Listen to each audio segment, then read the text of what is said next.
Kursi. Geguritan anggitanipun SW kamot wonten ing Joko Lodang nomor 7 Juli 2000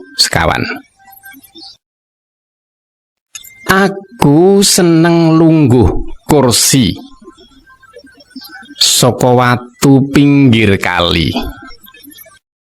Atos anyepating trecep. Sawise tumandang ndungkari lemah nganggo dandang.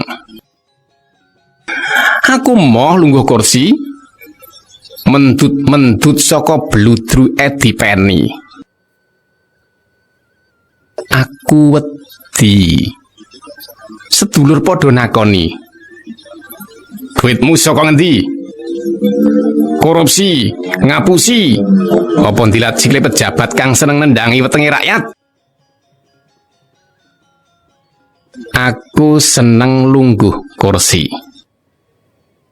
Kang tinatah nganggo donga rinengga ukiran laku utama.